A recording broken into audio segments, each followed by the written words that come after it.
just scroll through Instagram and be like, wow, I'm so behind in life. And it just looks like they have it all figured out. They've got their degree, they've got a house, they've got a dog, glowing skin, constant travel. And meanwhile, you're just trying to make it through Monday without crying in the parking lot.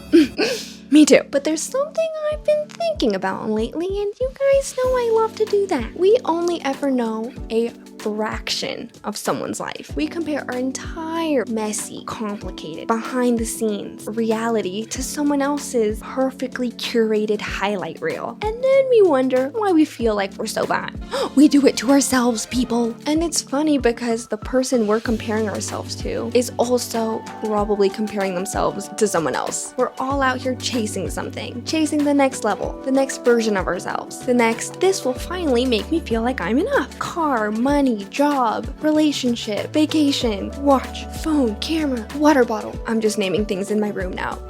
But what you admire in someone else, their confidence, their success, their freedom, they might be quietly spiraling or doubting, crashing out behind closed doors. And what if I told you that person you're comparing themselves to is struggling just as bad? What you aspire to, someone else thinks they're failing at, and vice versa. What you think you're failing at, someone else wishes they were in your shoes. What you dream of, someone else is exhausted of trying to keep up with it. Comparison turns life into a race that no one can win, because the finish line always keeps moving. We love to say, I'll be happy when I get the job. I'll feel okay when I move out, when I find the right person, when I have enough money. But let me ask you this. Have you ever actually gotten that thing that you were chasing and just felt empty?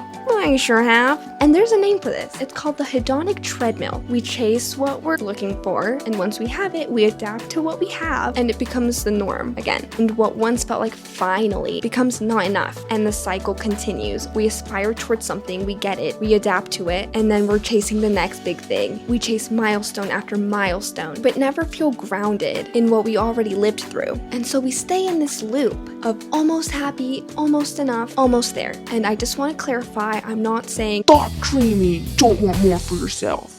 Growth is beautiful. Goals are so amazing to have. But what if you could do both? What if you could still want more and be okay with now? We think acceptance means we've given up, that we've settled. But acceptance is not surrender. It's respecting ourselves at where we're at right now. It's saying, maybe this chapter's hard, but it still matters. It's being honest. Yeah, I'm still figuring things out, but I'm not less valuable because of that. You don't have to wait until you've gotten there to treat yourself like you're someone worth loving. You don't have to be healed or successful or impressive to be enough. And let me just remind you of something that most people forget. This part, the uncomfortable, confusing, in-between part, is where the real growth happens. Not when everything's perfect. Not when you've got it all figured out. But right now, when you're still showing up even when it's messy. Think about a version of you from a year ago, 2 years ago. What were they struggling with that you've now moved through? That growth did not happen overnight. It happened in the quiet, in the breakdowns, in the moments no one applauded and no one saw. The version of you, the one who doubts, who questions, who fails, tries again, this version is the one that's becoming. That's the version of you that's in the process of